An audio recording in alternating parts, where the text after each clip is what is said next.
En ningún poema de la literatura universal se piensa tan continuamente en Dios, desde cualquier situación de la vida, en su poder, en su presencia, en su acción sobre todas las cosas, a través de los sucesos externos y de la inspiración y energía interior. Se le reza, se le pide ayuda, se le agradece, se le promete, tanto como en la obra de Homero.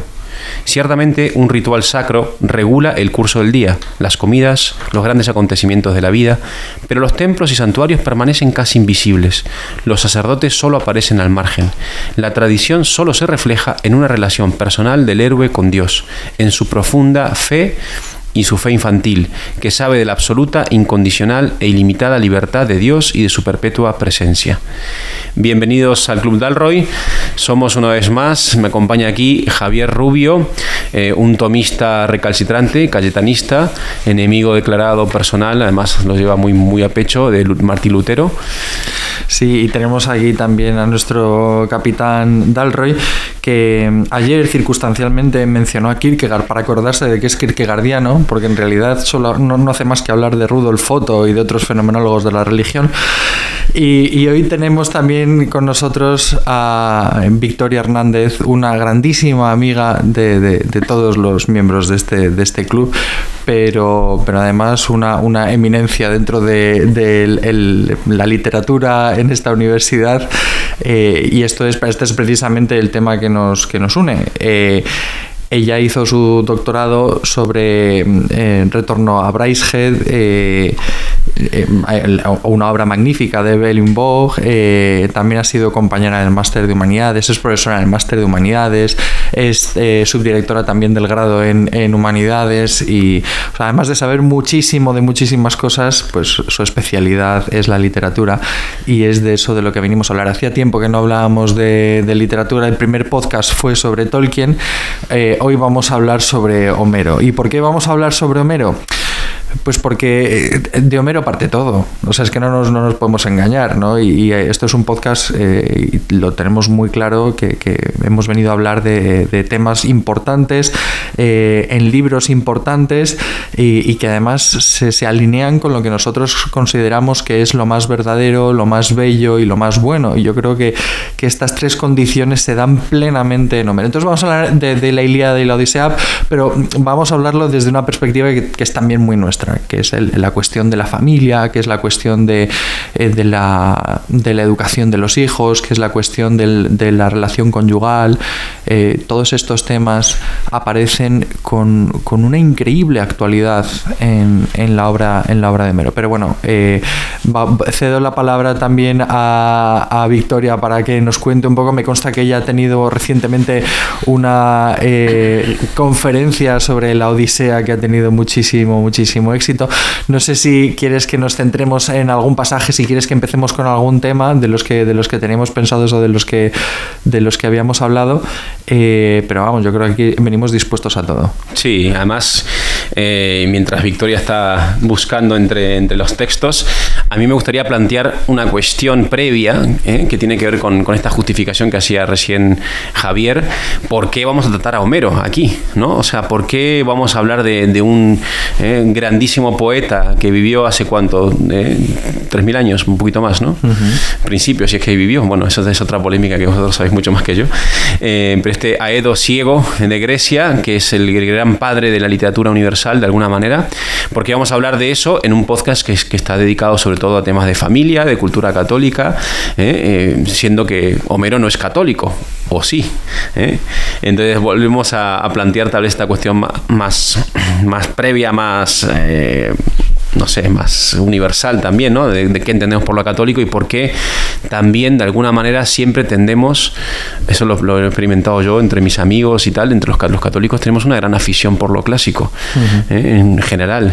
¿Por qué crees que es eso, Javier? Tú que eres un estudioso de los clásicos, o Victoria, vamos, quien sea. Pues buenos días, buenas tardes o buenas noches, no sé, cuando escuchéis esto en el momento más conveniente. Muchísimas gracias, Javier, muchísimas gracias, Santiago, me hace muchísima ilusión estar aquí con vosotros por fin. Os oigo con mucho interés desde que arrancó el proyecto precioso y creo que hacéis muchísimo bien con este programa.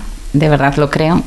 Y Homero yo creo que es muy actual, ¿no? Y muy conveniente y muy adecuado en este programa vuestro de cuestiones tan cercanas y tan cotidianas como las que tratáis tan a menudo, con este grado de rigor y de profundidad tan bonito que le imprimís, ¿no? Y Homero no es cristiano, efectivamente, pero los cristianos somos muy homéricos, efectivamente, también. Y fijaos que es una tradición, yo creo que se enlaza directamente, pasando posteriormente por Virgilio, y que recoge magníficamente Dante, por ejemplo, en su Divina Comedia, ¿no? Y es un ciclo que se cierra, les digo a mis alumnos muchas veces, ¿no?, con esos viajes a los infiernos tan bonitos, y que hoy, si nos da tiempo, también podremos mencionar, ¿no? El abrazo a la sombra de su madre que intenta Odiseo cuando baja al Hades por 3 veces, ¿no?, y que no puede conseguir. Bueno, hay detalles preciosos en la literatura de Homero, todo está en Homero, todo lo que posteriormente podamos ver en cualquier obra ya lo había pensado Homero, y esto es alucinante, ¿no?, descubrirlo cuando leemos sus 48 cantos en total. Efectivamente hay mucha discusión sobre si fue 1, 2, ninguno, pero bueno, no venimos a hablar de eso, no importa. Ahora hay estudios preliminares en todas las ediciones de estas obras que dan buena cuenta de ello. Como decía Chesterton, si es ciego y era poeta y era griego, llamémosle Homero, ¿no? Pues ya está. Es un tema precioso el que se propuso para este podcast, hablar del amor conyugal, hablar de la familia, hablar de la educación de los hijos. Son temas muy presentes en las dos obras, en la Ilíada y en la Odisea, quizá mucho más, en la que cabe menos en el fragor de la batalla todas estas cuestiones, pero hay un canto muy adecuado y yo creo que de los más delicados de la Odisea, de la Ilíada, en el que Héctor, en un traveling precioso cinematográfico, sale de la batalla, pasa por el templo, por las puertas del templo donde se encuentra a su madre, pasa por el palacio de su hermano, de Alejandro Paris, donde ofrece unas palabras de aliento para que acuda a la batalla, de reproche a su cuñada postiza Helena, a la que veremos después en la Odisea felizmente de vuelta en Esparta con su esposo, de lo que también si da tiempo hablaremos, y llega a su casa a buscar a su esposa, a Andrómaca y a su hijo. Y hay unos versos delicadísimos y preciosos en los que yo creo que Homero deja de lado las armas, la sangre, las lanzas, las grebas y todo lo demás, toda la más parafernalia bélica, y vemos a un Héctor totalmente tierno cogiendo en brazos a su hijo, que se asusta al verlo con el tremolante penacho, y creo que le dedica a Andrómaca uno de los pasajes más bellos de amor que se han escrito nunca. No sé si Javier lo tiene a mano para leerlo. Sí, está aquí. Es efectivamente después de coger al niño, después de que se acerca Andrómaca con el hijo, le dice Andrómaca a Héctor, le dice: desdichado, tu valor va a matarte. Es que este episodio además es muy significativo porque es antes de que Héctor vuelva a la batalla, en un episodio que va, un episodio son varios capítulos o son varios libros, pero que van a acabar con la muerte de Héctor, ¿no? Aquí se está anunciando la muerte de Héctor. No te apiadas del niño tan tierno ni de mí, infeliz, que pronto tu viuda seré. Pues muerte muy pronto te darán los aqueos, lanzándose sobre ti todos juntos. Y sería mejor para mí, sin tu protección, descender bajo tierra, pues otro consuelo no tendré una vez que tu sí no se cumpla, sino pesares, pues no tengo padre ni augusta madre. Que el divino Aquiles dio muerte a mi padre y arrasó la bien habitada ciudad de los cilicios, Teba de altas puertas, y muerte dio a Etión, pero no lo despojó, pues escrúpulo sintió de ello en el alma, sino que lo incineró con sus primorosas armas, y un túmulo encima le puso, y unos olmos en torno plantaron las ninfas de las montañas, hijas de Zeus portaégida. Y los 7 hermanos que tenía en palacio, todos el mismo día se precipitaron dentro del Hades, pues a todos dio muerte el divino Aquiles de ágiles pies, entre flexípodas, vacas y blancas ovejas. Y a mi madre, que en la boscosa Placo reinaba, después de traerla aquí junto con otras riquezas, enseguida la liberó tras recibir enorme rescate. mas la mató en el palacio de mi padre la Sagitaria Artemis. Con que, Héctor, tú eres ahora mi padre y mi augusta madre, y mi hermano también, además de mi joven esposo. Anda, pues, apiádate de nosotros y aguarda aquí en la torre. No dejes huérfano a tu hijo y viuda a tu esposa. Pon a la hueste junto al Cabrahigo, donde todo accesible es en la villa y la muralla más expugnable.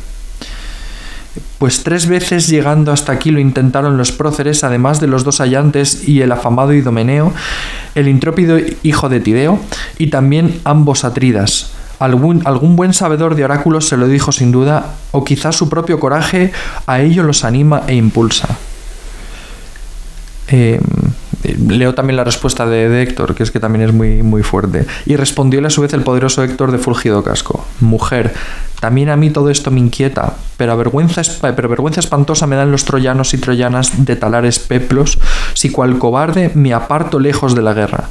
Ni a ello me incita mi ánimo, pues aprendí a ser valiente en todo momento y a luchar entre los primeros troyanos, procurando la gloria mayor de mi padre y la mía propia. Pues en mis entrañas y corazón bien sabido tengo yo esto: llegará un día en que perecerá la sagrada Helio, y Príamo y el pueblo de Príamo experto lancero. Mas no me preocupa tanto de los troyanos el dolor venidero, de la mismísima Hécabe, ni del augusto Príamo, ni de mis hermanos, que muchos y bravos en el polvo pudieran caer a manos de hostiles guerreros, como el tuyo, cuando alguno de los broncivestidos aqueos te lleve llorando y la libertad te arrebate. Y quizá estando en Argos tejas, por orden de otra, la tela, o tengas acaso que ir por agua a la fuente Meseide o Hiperea, muy a tu pesar, y terrible necesidad caerá sobre ti. Y acaso un día al verte llorar diga alguien: he ahí la mujer de Héctor, que solía destacar en la guerra entre los domacaballos troyanos cuando luchaban por Ilio. Tal dirá alguien un día y caerá sobre ti una nueva zozobra al faltarte el varón que de la esclavitud te defienda. Ojalá, muerto ya, un montón de tierra me cubra antes que oiga tus gritos y vea cómo arrastras te llevan. Luego, dicho esto, tendió sus brazos y el hijo se asusta y demás, ¿no? Pero en efecto, a mí me parece potentísimo, porque la Ilíada es un libro que va sobre la guerra, ¿no? De hecho, yo creo que es la gran diferencia entre la Ilíada y la Odisea, que la Odisea es un libro sobre la paz, de regreso a casa, de búsqueda de la paz, ¿no? Mientras que la Ilíada, ¿no? La Ilíada es un libro de guerra y de búsqueda de la guerra y búsqueda del honor en la guerra, ¿no? De búsqueda del arete en la guerra. Y parece que cuando uno lee la Ilíada solamente se puede destacar y solamente se puede alcanzar honra delante de Dios, pues siendo un guerrero destacado. No solo un guerrero destacado, porque de hecho Fénix lo dice muy bien: la honra se consigue en la acción y en la palabra, ¿no? Entonces también en el discurso, en la capacidad de convencimiento de los reyes entre ellos, ¿no? En los parlamentos y demás. Pero de pronto, en mitad del libro aparece este episodio, ¿no? De este marido y de esta mujer que se reprochan mutuamente en esta circunstancia tan agobiante, el decir: oye, es que me vas a dejar viuda y vas a dejar huérfano a tu hijo, ¿no? Y Héctor le dice: lo siento, pero es que no puedo fallar a mi patria, ¿no?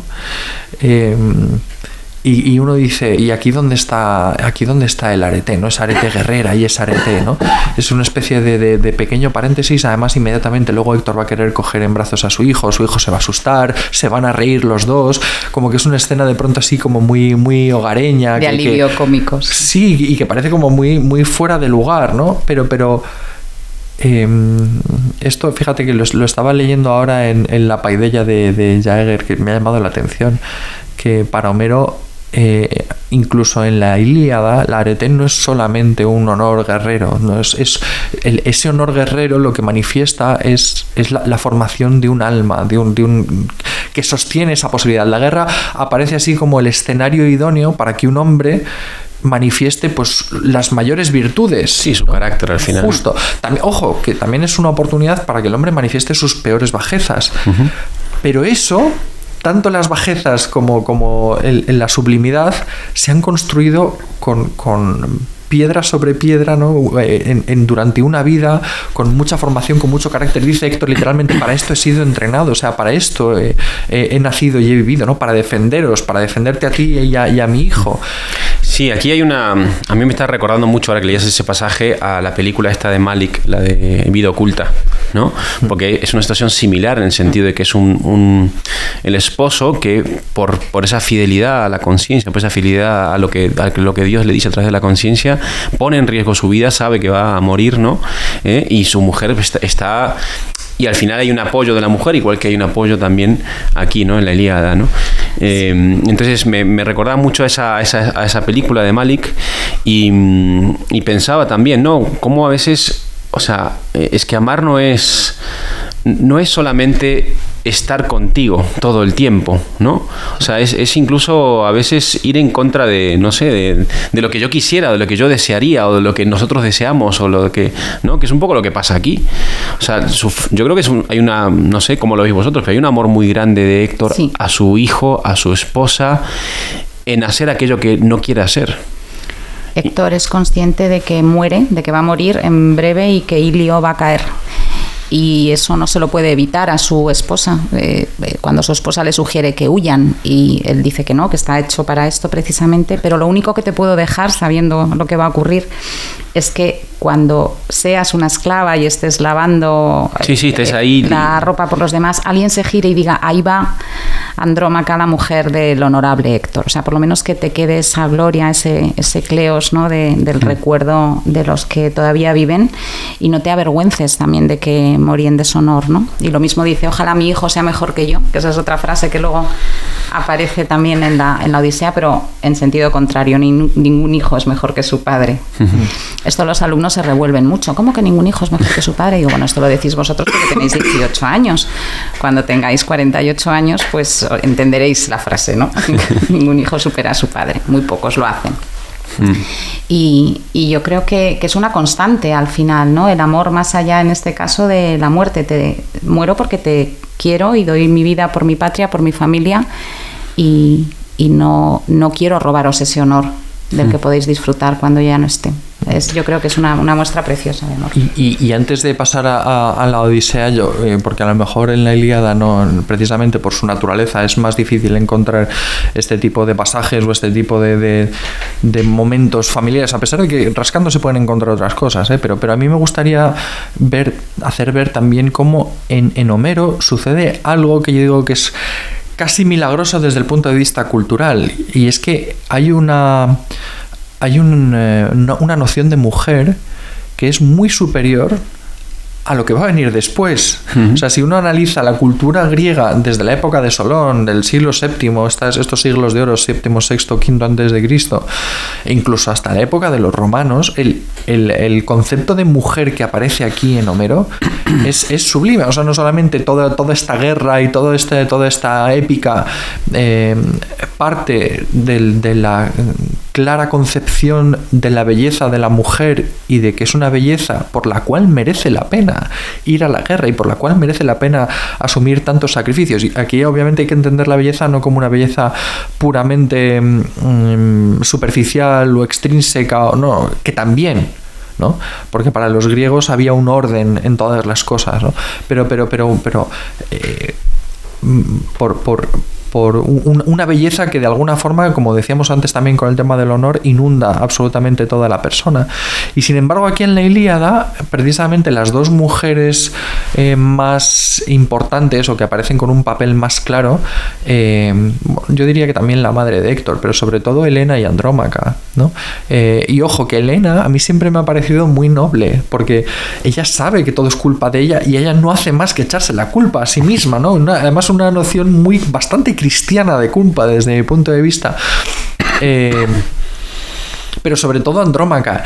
Y Andrómaca aparece como una mujer, pues eso, que con muchísima fuerza, que es capaz de reprocharle a Héctor, que es el héroe de los troyanos, es la primera figura es el hijo de Príamo, ¿no? El hijo del rey, pero es como el héroe que representa todas las virtudes de Troya, vamos. O sea, se dedica continuamente a reprocharle a Alejandro y a otros héroes troyanos su falta de valor, que es como esa persona que ante los peores peligros pues él da la cara. Es como de alguna forma el némesis de Aquiles, al menos desde la concepción moderna de némesis, ¿no? Como si Aquiles es el más excelente de los aqueos, pues Héctor el más excelente de los troyanos. Y sin embargo ves a Andrómaca hablando de tú a Héctor. y le habla de tú a tú porque es la madre de su hijo, ¿no? Y porque siendo la madre de su hijo, siendo la educadora de su hijo, es también la que va a custodiar la memoria de Héctor, y Héctor lo sabe. O sea, Héctor sabe que así como el honor de su mujer y de su hijo dependen de alguna forma de él, también su propio honor depende de Andrómaca, ¿no? Y depende de cómo vaya a educar a su hijo, y depende de tal. Pero bueno, esto yo creo que incluso con más fuerza después en la Odisea, ¿no? En la Odisea tenemos esta dinámica entre Penélope y Ulises, que es... Sí, a mí me queda también esto que comentamos de, al final, que querer a alguien a veces implica pues también querer ser lo mejor que eres tú, ¿no? O sea, ser fiel a ese amor que te ha sido dado de alguna manera también, ¿no? O sea, ¿qué hace? O sea, lo que está haciendo Héctor es muy heroico, ¿no? Pero al mismo tiempo es como muy... A mí me nace hablar de fidelidad a lo que es él enfrente de Andrómaca, ¿no? O lo que es él para Andrómaca, lo que es él, no sé. Pero bueno, si queréis seguimos. También la prudencia, que esto es una característica de las mujeres homéricas, ¿no? Que es la virtud intelectual ética por antonomasia para los griegos, el saber tomar buenas decisiones, ¿no? La prudente Andrómaca. En la Odisea se habla también de la inteligencia de Penélope, ¿no? La astuta Penélope, la inteligencia de Penélope, pero en un sentido que es positivo, ¿no? Igual no hay, no sé, a mí también este pasaje que acabas de leer me ha parecido muy trágico, ¿no? O sea, hay una... No sé si en Homero, sé que en Grecia después sí lo hay, y un ejemplo de eso es esa escultura. ¿Cómo se llama la escultura que aparece este sacerdote de Apolo devorado por las serpientes con sus Laoconte y sus hijos, ¿no? Tenéis en la mente esta, es una escultura además creo que helénica ya, o sea, del siglo I o II. Pero bueno, para mí expresa muy bien parte de ese espíritu griego, porque es una escultura bellísima que lo que está mostrando es una angustia terrible, ¿no? Como igual es más posterior, no digo que esté en Homero, pero de alguna manera como la vida está llena de sufrimiento, dolor y muerte, y la única manera, las únicas armas que tenemos nosotros para hacer, ¿no? O sea, para seguir en este ruedo, en este circo, es buscar el ideal, buscar la belleza, buscar la virtud, ¿no? Es como, bueno, frente a este panorama que es inevitable, que es trágico, y de hecho en cierto sentido lo experimentamos todos de golpe, experimentamos la tragedia de alguna manera, ¿no? Ese imprevisto que nos rapta, que nos saca a alguien de nuestra familia, que rompe algo importante, algo bello, ¿no? Y entonces la enfermedad, lo que fuese, ¿no? Y yo veo que los griegos responden con belleza, como diciendo, bueno, pero a pesar de todo, me voy a morir, ¿no? Voy a morir con el yelmo y voy a morir, ¿no? No lo sé, no sé qué pensáis vosotros de este espíritu trágico pero vamos, podemos seguir porque nos estamos enfrascando por ahí en... Bueno, como queréis, a mí, de todas formas, yo creo que esto también tiene una cierta respuesta. Siempre me ha parecido al menos que la Ilíada es un libro que apunta mucho más a ideales, y la Odisea es mucho más un libro que apunta hacia vivencias y experiencias reales concretas. Es decir, tú te identificas mucho más con lo que sucede en la Odisea, más allá obviamente de las aventuras y de encontrarte con ¿cómo se llama? Pues con Caribdis y con Escila y todas estas patoaventuras de Odisea. Más allá de eso, pues es un libro que es profundamente humano, y que tiene escenas además muy humanas. En la Ilíada encontramos esta y alguna más. Yo me acuerdo del diálogo entre Aquiles y Fénix, ¿no? Hay alguna escena también que tiene mucha humanidad, pero la Ilíada es humana de una forma distinta a como la Odisea es humana. La Ilíada plantea grandes ideales y por lo tanto también la tragedia de este diálogo tiene mucho que ver con la idealización de la muerte para bien o para mal. O sea, aquí lo que está hablando Andrómaca es de una soledad radical existencial. Es que si tú te mueres me quedo, es porque tú eres mi padre, tú eres mi madre, tú eres mi hermano, tú eres todo para mí, ¿no? Me quedo sola. ¿No? Y es una situación tremendamente trágica. Uno dice, a ver, mujer, que tampoco te vas a quedar sola, que tienes a tu suegra, que tienes tu familia, o sea, tienes tus sirvientas, y luego, pues, oye, incluso si te cogen como si te llevan como esclava a Grecia, pues vas a ser una esclava, vamos a decir así, muy honrada. O sea, te van a tratar muy bien, ¿no? Porque es la cultura antigua y demás. O sea, que sola no vas a estar, ¿no? Pero claro, en ese espíritu tan idealizado, y también Héctor, tú dices, bueno, Héctor, hijo, o sea, cuando le dice a Andrómaca, cuando te vean tal dirán, esta es la mujer de Héctor y no sé qué y no sé cuánto. Y uno dice, bueno, pues sí, porque para los griegos en la Ilíada la honra es todo, y la honra en el fondo es la pervivencia del héroe en el recuerdo de la gente, ¿no? Entonces merecerá todo la pena si nuestros hijos y los hijos de nuestros hijos y los hijos de nuestros hijos aprenden algo bueno de todo esto. Y eso solamente va a suceder si yo ahora hago un acto heroico, ¿no? Que es lo mismo que hace Aquiles, en el fondo. Cantaremos la furia de Aquiles, y cantaremos la furia de Aquiles, ¿por qué? Porque va a hacer un gesto que es profundamente trágico. Aquiles sabe que va a morir y aún así decide que le merece la pena. ¿Por qué? Porque su recuerdo su gesta va a pervivir en el recuerdo como un modelo para los griegos que vendrán, ¿no? Y eso es precioso, y dos lazos que has lanzado hace un momento, que la Odisea es una obra más cercana a nuestras vivencias actuales, puede explicarse también porque los estudiosos de Homero y de esta cuestión homérica defienden que la Odisea probablemente se escribió en la vejez de Homero. Tiene mucho sentido porque refleja vivencias y una forma de ver la vida y la muerte y todas estas cuestiones tan profundas y estos temas tan universales desde la madurez de una vida muy cumplida. Y es una epopeya, no deja de ser un cantar épico, una gesta en la que ya no hay guerra. Entonces, ¿qué queda de estos héroes? Nada más que el regreso a casa, ¿no? Este Nostos. Y es muy curioso el encuentro que tiene Odiseo con Aquiles en el Hades, cuando Aquiles, una vez saludado por Odiseo Ulises, le comenta que es muy recordado en todos los cantos, entre los vivos, y que también parece un rey ahí en el reino de los muertos. Aquiles confiesa que preferiría ser el esclavo del labrador más humilde, pero seguir vivo, que toda esa gloria por la que luchó en la Ilíada. Y esto es muy bonito ver que Homero, Homero lo escribe ya en su vejez. O sea, si pensamos que realmente lo escribió en su vejez, ¿no? Porque precisamente recoge ese testigo, ¿no?, de esta gloria guerrera, del honor y la valentía de los héroes en una obra en la que no hay gloria ni hay heroicidad más allá de volver a casa, ¿no? Que es la única... Sí, o ese descubrimiento que hemos hablado mucho en este podcast, de la belleza, de la profundidad de la vida que se descubre en el hogar, ¿no? Sí. Y hablando de Penélope, yo creo que en mi caso personal es un personajazo. Es mi personaje favorito, creo, de la historia de la literatura. De hecho, esto es una cosa que alguna vez, es una tontería esto que voy a contar, mi cuenta de Twitter, Imer Barten, es un homenaje a Penélope, ¿no? Siempre esperando. Y es que es su seña de identidad, pero lo hace tan bien que consigue que Telémaco, que efectivamente es un pelín pusilánime al principio del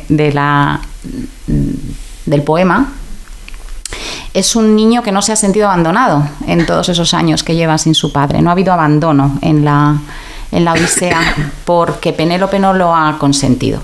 No es un padre que haya abandonado, no es un padre que esté muerto, aunque no lo saben, realmente no tienen noticia cierta de que siga vivo, pero Penélope ha mantenido esa esperanza en la familia, precisamente con su fidelidad, con ese truco de tejer y destejer por las noches el tapiz, la mortaja de Laertes, para engañar a los pretendientes y darles largas a los 108 pretendientes, ni más ni menos.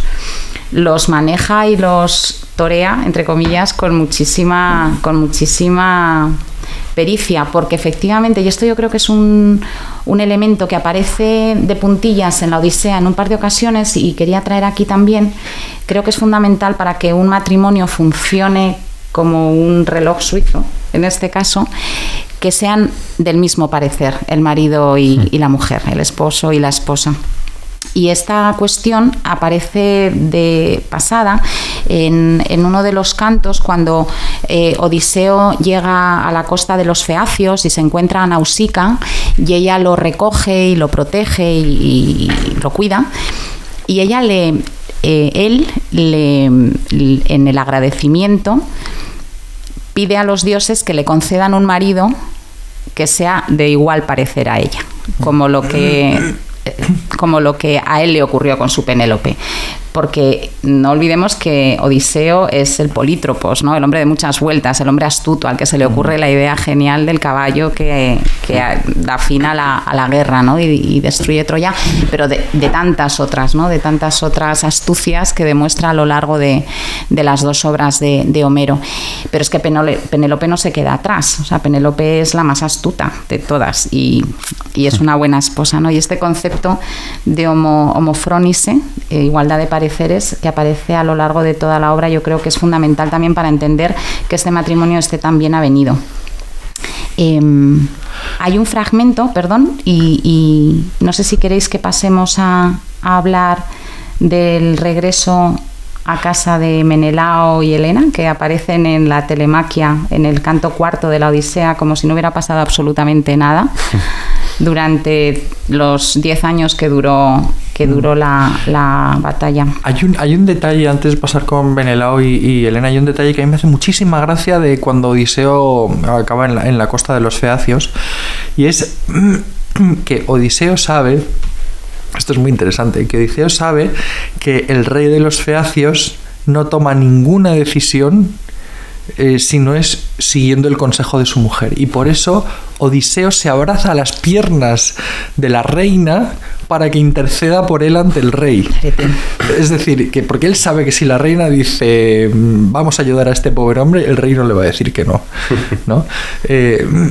Que también uno dice, pues cuando uno ve lo buena y lo inteligente también que es Nausicaa dentro de su ingenuidad y dentro de su inocencia, pues uno dice, pues obviamente de tal palo tal astilla, o sea, la madre tiene que ser tal cual, y efectivamente te das cuenta de que es una madre que tiene esa igualdad de parecer con su marido, no esa sintonía con su marido, pero que su marido también ha alcanzado la sabiduría suficiente para darse cuenta de que hay que rendirse efectivamente, de cómo hay que proceder realmente. Y es preciosa esa escena porque la reina Arete, me parece que se llama, sí, Arete, se da cuenta, porque no se le pasa ni una, que la ropa que lleva el extraño, el forastero, es la ropa de su hijo, que es la que llevaba a lavar Nausicaa cuando encontró a Ulises y le prestó la ropa. Hasta ese detalle pero también nos lo muestra Homero, que es muy bonito, ¿no? O sea, que entrase hasta el detalle más pequeño de mira cómo es esta madre que se ha dado cuenta que la ropa que lleva es la de su hijo, que se le ha prestado la hija. En Telémaco, al principio de la Odisea, y esta es una novedad también respecto a la Ilíada, que tiene varios hilos argumentales o varios hilos narrativos, Telémaco sale en busca de su padre, de Odiseo, por consejo de Atenea, disfrazada de Mentes y de Mentor. Es una especie de Erasmus que decían los alumnos que hace antes de graduarse, ¿no? como hijo heredero al trono de Ítaca. Y una de las casas que visita es la de el rey Menelao y Helena. Menelao es el último de todos los héroes de Troya que regresa a su casa antes de Ulises y va a buscarlo y a que le cuenten historias de su padre al que no conoce. Realmente cuando Odiseo Ulises parte a Troya, Telémaco es un bebé y no ha tenido nunca ocasión de conocer a su padre salvo por las historias que le han contado. Y llega al palacio de Menelao y Helena y no se presentan, y ocurre una cosa muy graciosa, y es que Helena cree reconocer en los rasgos de Telémaco a su hijo, ¿no? Al vástago. Y dice: Menelao, retoño de Zeus, ¿sabemos qué clase de varones se ufanan de ser los que hoy han venido al palacio? ¿Me engaño o acierto? Callar no podría. Nunca vi, ni en mujer ni en varón, semejanza con otros, cual la muestra a mi vista este joven. Con pasmo le miro y un retoño paréceme ver del magnánimo Ulises. Yo diría que es Telémaco, el hijo que apenas nacido él dejaba en su hogar, cuando impúdica yo, por mi causa, los argivos marchasteis a Troya en afanes de lucha. Ha normalizado de tal forma Helena en su matrimonio la infidelidad, ¿no?, que originó todo el desastre de Troya, que lo menciona como algo bastante normal, ¿no? Pero esto también es curioso, porque luego acabo de acordarme que Helena realmente es, junto a lo mejor Héctor y alguno de los griegos, pero Helena es la que con más saña se culpa a sí misma de todo lo que ha pasado, porque es que incluso los ancianos de Troya le echan la culpa a los dioses. Dicen, es que, o sea, que no te desgolpes tú en el pecho, que no eres tú, o sea, porque todos seguimos aquí los hilos de los dioses, pues la famosa manzana de la discordia, el mito de la manzana de la discordia y demás, pero bueno, que no es tu culpa, que son los dioses, entonces que no le des más vueltas. Y sin embargo, ella efectivamente hasta la Odisea sigue sabiéndose en el fondo culpable, lo cual es de una sutileza también ética interesantísima, ¿no? Del decir, oye, es que independientemente de que efectivamente nuestro destino está ligado a los dioses, yo dije mi sí, o porté mi... Claro, me abracé a ese destino o lo que fuese, pero luego también, por otro lado, el decir, ha habido una reconciliación con Menelao, ¿no? Entonces Menelao también de alguna forma entiende que ante el destino o ante la fuerza de los dioses, pues su mujer no podía hacer nada. O sea, es curioso porque la dinámica está ahí y el perdón está ahí. El tema del perdón también es muy interesante. Muy bonito. Han pasado 20 años Homero. Y están casando a sus hijos. En esta escena están celebrando las bodas de un hijo y una hija suya que casan ese día a la vez. Y todo ha pasado y todo habrá sido por algo o no, pero Menelao vuelve mucho más rico a su tierra, con mucho dolor por la muerte de su hermano Agamenón, que no tarda en contarle a Telémaco. Y realmente es un viaje de iniciación el que comienza Telémaco en estos 4 cantos, porque por primera vez ve una familia.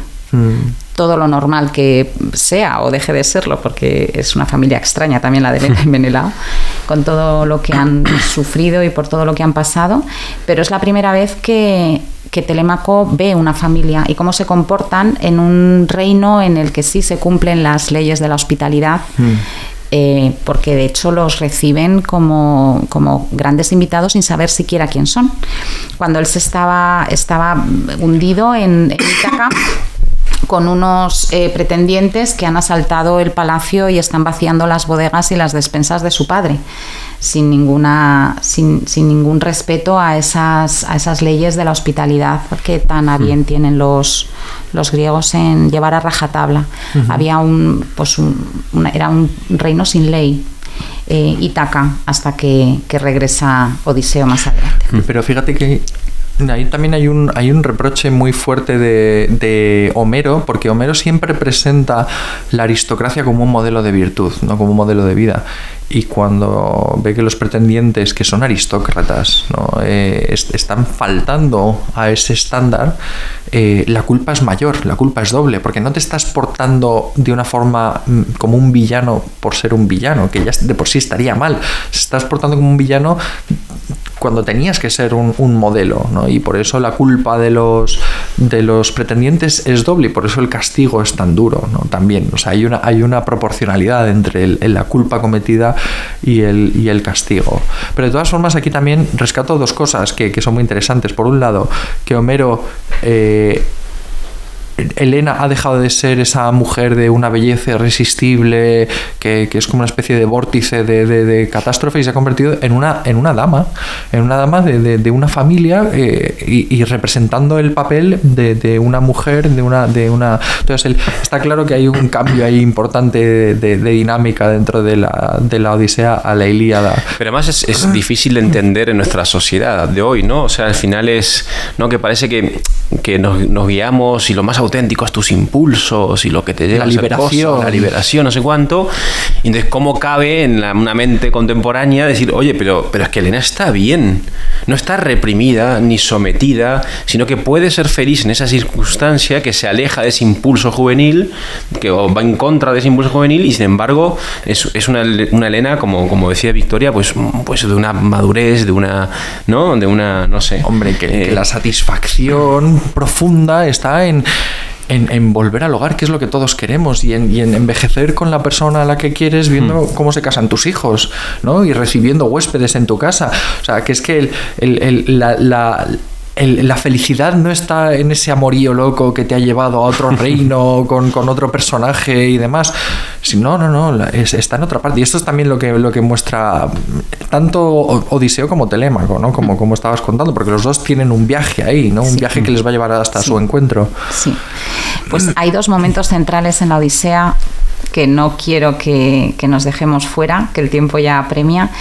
El primero de ellos es el canto quinto, cuando Odiseo renuncia a seguir viviendo con Calipso, con la que llevaba ya 7 años. Era una especie de cautiverio, dulce cautiverio, porque estaba en una isla paradisíaca con Calipso, que era una diosa, una belleza extremada. Pero él estaba muy triste, mirando continuamente al mar. Había perdido a todos sus hombres, pero no había perdido la esperanza. Y Hermes, después de una asamblea que había tenido lugar en el Olimpo, en el que se habían repartido la misión, Atenea iba a buscar a Telémaco y Hermes a liberar a Odiseo de Calipso, tiene lugar una conversación. Tenemos que hablar, le dice Calipso, ¿no? a Odiseo. Le viene a decir que si prefiere a su mujer a volver con Penélope, que será ya una mujer mayor, casi anciana, a quedarse con ella, ¿no? Ella le ofrece la inmortalidad si se queda con él, que es mucho, ¿no? Pero Ulises le contesta así: no lo lleves a mal, diosa augusta, que yo bien conozco cuán por bajo de ti la discreta Penélope queda, a la vista en belleza y en noble estatura. Mi esposa es mujer inmortal, mientras tú ni envejeces ni mueres.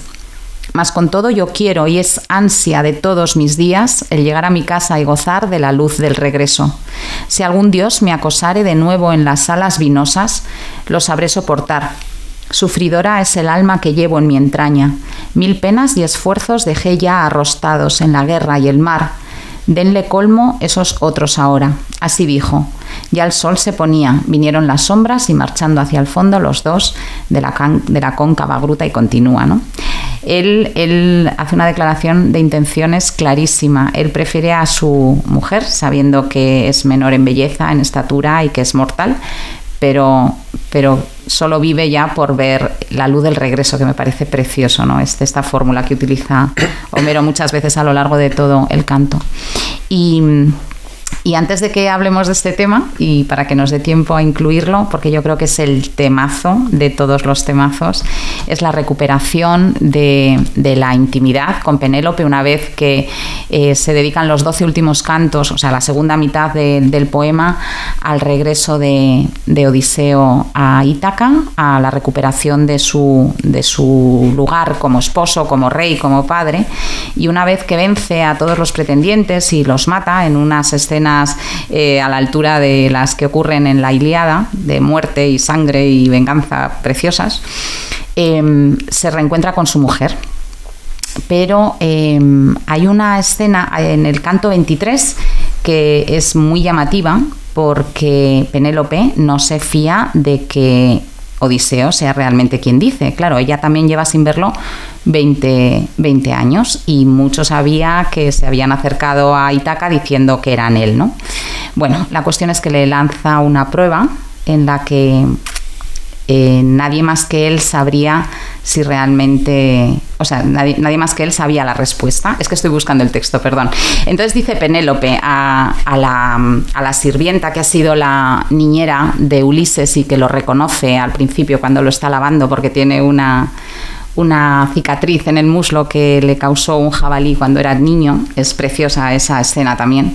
Entonces Penélope le dice a la sirvienta que prepare la cama, que monte la cama que habían desmontado cuando se fue Odiseo, ¿no? Euriclea se queda un poco atónita porque no sabe exactamente lo que le está diciendo Penélope, porque al parecer es imposible, y entonces interviene Ulises así, Ulises Odiseo: oh mujer, lo último que has dicho es lo más doloroso. ¿Quién mi lecho cambió de lugar? No era cosa hacedera ni por un buen experto, a no ser que algún dios en persona con su solo querer trasladáralo a algún otro sitio. Ningún hombre viviente y mortal, ni en su edad más lozana, removido lo hubiera. Tenía la labor de aquel lecho, su secreto y su marca, y lo hice yo mismo y no otro. Un olivo de gráciles hojas se alzaba en el patio, floreciente, crecido, como una columna de grueso en su tallo, y en torno de este, con piedras bien juntas, levanté mi aposento. Cubrílo con un buen tejado y le puse unas puertas trabadas en sólido ajuste. Bueno, y continúa explicando toda la obra y cómo había tallado el lecho en el tronco del olivo. Era realmente inamovible ese lecho, pero nadie más lo sabía porque nadie tiene acceso al tálamo nupcial nada más que los esposos y la sirvienta. Entonces Penélope se da cuenta de que realmente él es Odiseo y el reencuentro es precioso, ¿no? Es un pasaje magnífico, porque además es que Ulises llega como diciendo, bueno, aquí por fin he matado a todos los pretendientes, los he pasado a cuchillo, por fin me he encontrado con Telémaco, ahora seguramente va a llegar Penélope con los brazos abiertos y me va a decir, oh, esposo mío, cuánto tiempo hacía que te quería ver, luz de mis ojos y tal. Y lo que se encuentra es una Penélope súper fría, pero súper fría, diciendo, bueno, básicamente, ¿tú quién te crees que eres? O sea, que si eres Ulises, llevas 20 años por ahí dando vueltas y tú te crees que ahora vas a venir o sea, es genial, ¿no? Y el pobre Ulises, con una decepción tremenda, como que intentando convencer a su mujer de oye, que no, que venga, que no es para tanto, que pobre yo también, que yo también le he pasado canutas y tal. Y es una especie de... Es muy simpático, pero también es muy humano, es muy real, ¿no? Y tiene un toque de desesperación. Este texto que nos ha leído Victoria, ya como de Ulises diciendo que esta chica que me va a echar, o sea, que me está diciendo que me vaya yo a dormir a otra parte, o sea, pero ¿que esto qué es? Y claro, habla de esa especie de ansia profunda que tenía el corazón de Ulises por el reencuentro con su mujer, por volver a casa, por volver con nuestra familia, ¿no? Y esto es un tema que también hemos hablado en alguna otra ocasión. El reencuentro con Aquiles tiene un punto. El encuentro con Aquiles en el infierno tiene un punto trágico, porque claro, le habla a Ulises de su destino, ¿no? Entonces hay también un punto trágico de decir, tengo que aprovechar el tiempo que tengo ahora porque después me voy a morir y voy a desear no haber muerto a pesar de haber sido el mayor de los héroes, ¿no? Entonces el poco tiempo que me queda lo tengo que pasar con mi mujer y con mi hijo. Claro, en la concepción cristiana hay una sublimación de esa experiencia, porque en el fondo nosotros sabemos que nuestra búsqueda del hogar, nuestro descanso en el hogar es el símbolo, es el eco de un descanso eterno, que es lo que realmente ansía nuestro corazón, ¿no? Que es el regreso a la casa del Padre, ¿no? Es el nostos definitivo, por decirlo así. Y por eso también, esto es una cosa que comentábamos ayer en otra conversación, por eso Dante pone a Ulises en el canto 26 del infierno, en lo más profundo del infierno, porque hay una tradición medieval que decía que Ulises, después de haberse encontrado con Penélope y demás, como que su corazón se había acostumbrado a buscar, ¿no? Y como que no se logró satisfacer con el regreso al hogar y como que decidió ponerse a buscar los límites de los confines de la tierra y otra vez montó un barco y con una tripulación se embarcó a buscar el fin del mundo, y en ese viaje pues naufragó y murió y se fue al infierno de cabeza, claro. Y uno entiende que más allá de la soberbia, del decir es que lo quiero conocer todo, quiero tener experiencia de todo y demás, hay un punto también que yo creo que Dante se lo reprocha profundamente a Ulises, porque Dante está deseando volver a casa en la Divina Comedia. Algún día tenemos que hablar de la Divina Comedia. Dante está deseando volver a Florencia, donde están su mujer y sus hijos, ¿no? Entonces, claro, se encuentra con Ulises, que el tío, después de todo, por fin consigue llegar con Penélope, y no le parece suficiente, ¿no? Y Dante pues pensaría, ¿y tú, desgraciado? O sea, después de que lo tuviste ahí en las manos, o sea, la felicidad, la oportunidad para la felicidad la tenías ahí, no dejaste que eso te satisficiera tu corazón, ¿no? Y de ahí la importancia que temáticamente tiene para toda la historia de la literatura. Lo ha dicho antes Victoria, yo creo que tiene toda la razón del mundo. Homero es la historia de la literatura. Todos han bebido de Homero, ¿no?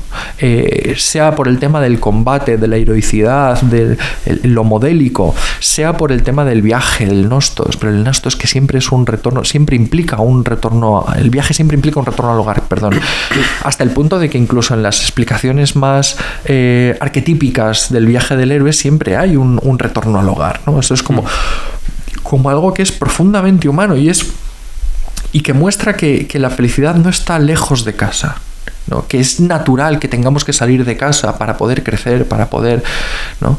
Y esa es la otra cuita que yo tengo con el poema de Cavafis, que me parece odioso y cada vez más, ¿no? Y además la gente, que es un poema como muy moderno, ¿no? Hay que disfrutar del viaje, de las experiencias, no, hay que volver a casa. Ulises quería volver a casa, no quería disfrutar de las experiencias. O sea, lo de Escila y Caribdis, lo de los feacios, todo era muy prescindible, incluso lo de Calipso, todo era muy prescindible. O sea, él lo que quería era volver con Penélope. Bueno, no sé si ya vamos cerrando. Han quedado un montón de temas, como siempre. Pero bueno, por ahí podemos hacer una última, recoger un poquito. Yo creo que lo interesante de leer hoy Homero es en el fondo adentrarse en lo más humano. Y lo más humano, pues es eso al final. Es dónde vivimos, qué hacemos con nuestro tiempo, con quién estamos, con quién compartimos la vida. Un poco lo que se ha hablado, ¿no? Ahora hacia el final. Pero no sé si quieres hacer alguna recapitulación, Victoria, de, pues no sé, de lo cotidiano, de la belleza de lo cotidiano en Homero, no lo sé. Si quieres será una especie de... o por qué hay que leer Homero, vamos. Sí, no, está claro que nos han quedado muchísimos temas fuera de esta horita que se ha pasado volando. Yo recomiendo leer, pero fervientemente, la Odisea. De verdad, hay muchas ediciones. Estos textos que he leído son de la traducción de José Manuel Pavón, es la edición de Gredos. Mantiene o intenta mantener el ritmo y el verso. Hay muchas traducciones buenísimas, tenemos grandes helenistas en España. La edición de Alianza es buenísima, traducida por Carlos García Gual. Es la de Alianza, sí. La de Cátedra también es buenísima. La verdad es que cualquiera de ellas merece muchísimo la pena.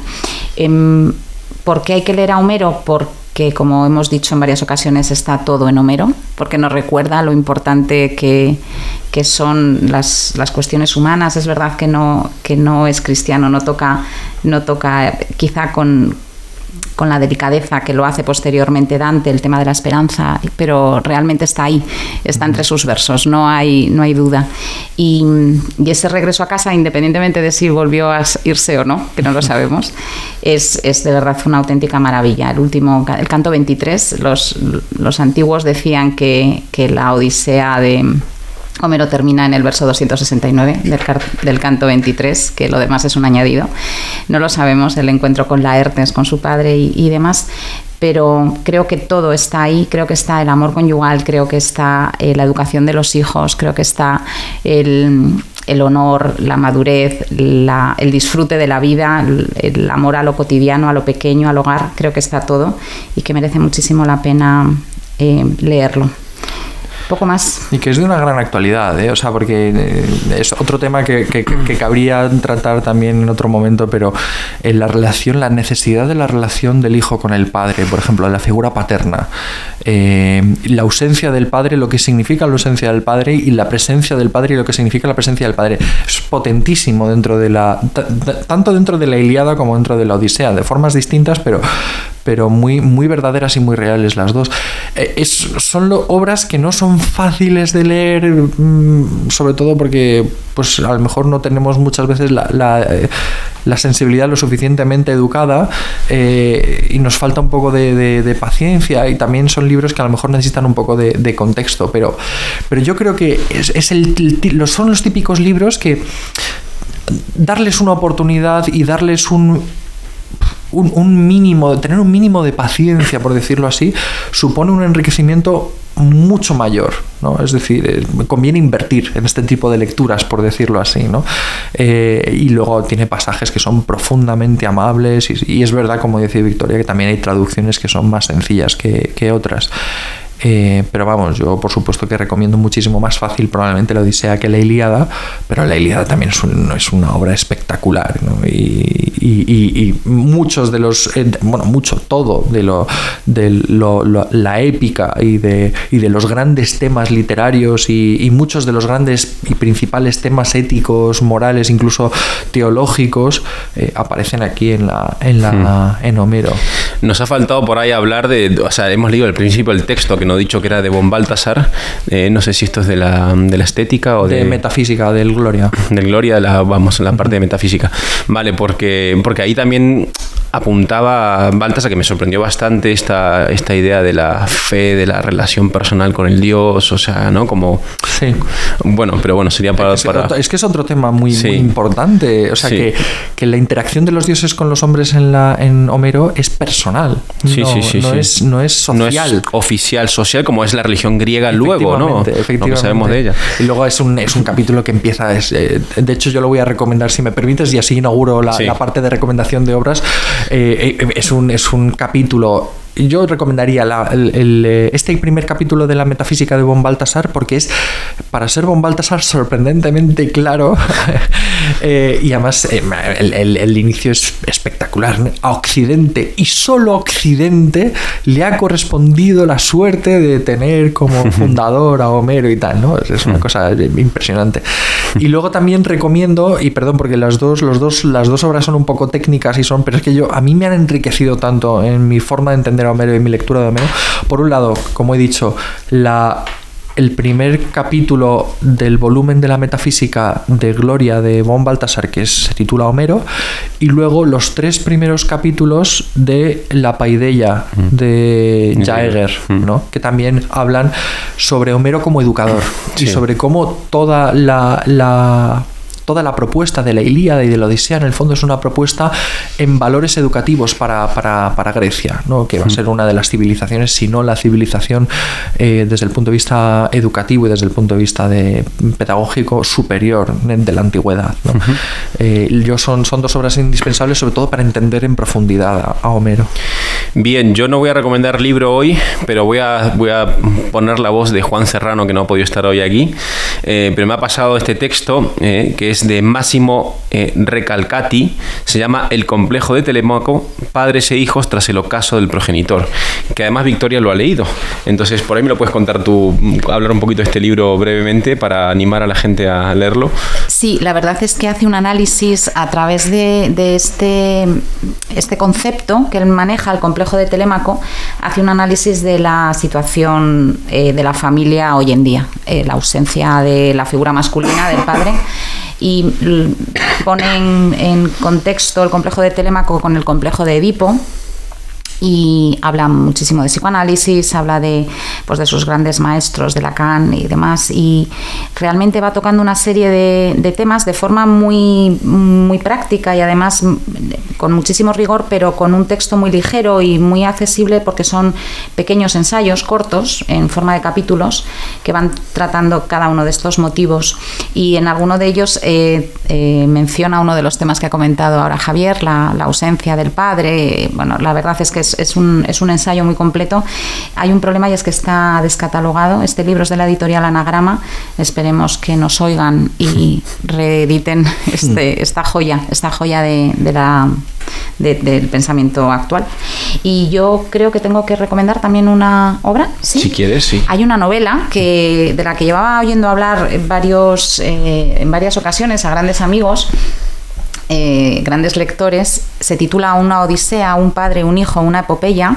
Es de un autor estadounidense, es profesor de literatura clásica, se llama Daniel Mendelsohn, y es un argumento muy, muy divertido, porque este protagonista de la novela, que es el propio autor, se llama así, Daniel Mendelsohn también, organiza un seminario sobre la Odisea al que acude su padre. Entonces es una historia muy bonita en la que revisita la Odisea, cuenta, profundiza en cada uno de los cantos de la mano de sus alumnos, y uno de estos alumnos es su padre, con lo cual vuelve también a su infancia, a su pasado, a su relación con el padre, y es la verdad que un libro sorprendente. Yo creo que a los que somos profesores nos gusta más especialmente este libro, porque nos sentimos muy identificados, pero de verdad que es una novela preciosa. Muchas gracias. Pues muchísimas gracias, Victoria. Te volveremos a invitar para hablar de muchas otras cosas. Muchísimas gracias.